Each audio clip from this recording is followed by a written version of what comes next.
comment too broadly here, but I'll keep this within the Bahrain context. And I think that there has been a lot of discussion around Sunni and Shia in Bahrain.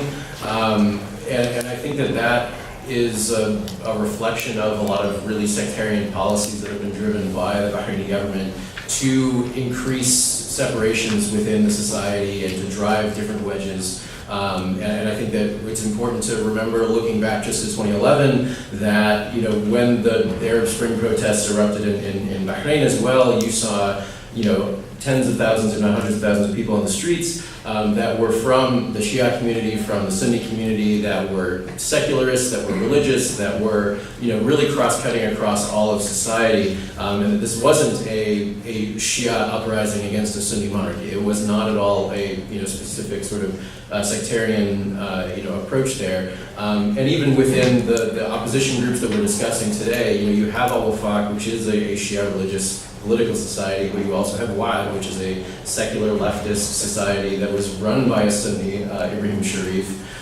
You have, this is sort of cross-cutting, that is not, that this is opposition and, groups that are critical of the government, of its policies, of corruption issues, of human rights issues, of the parliament's powers, and so this isn't necessarily a very sectarian issue, but it's certainly over the past years we've seen the government take a lot of steps to try to boil this down to sectarian divisions and to say and to equally capitalize on that to say Shia equals Iran equals bad, and this is why you should support us when we're carrying out all this crackdown.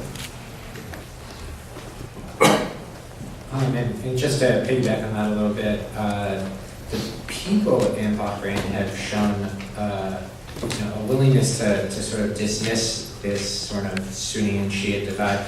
The Washington Institute did a study, I believe it was 2016, where they saw results from Bahrainis that were supporting that claim that the history of Bahrain has not seen this Sunni Shia be a major result of conflict, and they don't hold sort of animosity in that way.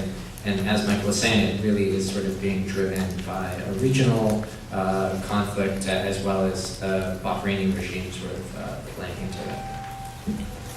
Yeah, I understand. I think it's obviously a big question for the whole region. I think there's some hopeful signs, by the way, in terms of reducing sectarian divisions in Iraq and Lebanon, where you've seen in Iraq cross-sectarian coalitions. In Lebanon, you have now a government where the former, quite strong Shia versus Sunni divisions have broken down a little bit. So there's some hopeful signs.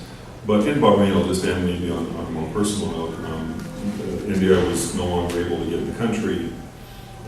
Shortly after 2011 and 2012, 2013, it was very difficult. And we started for a while bringing groups of Bahrainis out of the country to work together, dialogue together, go to countries like Northern Ireland to look at peace processes and so on. And pretty much without exception, maybe there's one person in the whole time of these various exchanges that I can remember. The groups, they were always mixed groups, Sunni and Shia, different walks of life.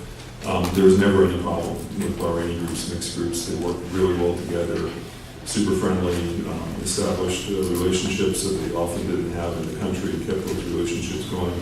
So I do think that these divisions are really exploited and not manufactured by, because they do exist, but they're exploited by governments in the region that benefit from the divisions. And I think very quickly, as soon as you have any kind of attempt at bringing communities together, works very quickly, quite well, as you mentioned, with your parents. Most people from the region, when the tensions are high, these divisions seem obvious. When the tensions are low and people go about their lives, the divisions don't seem very important anymore.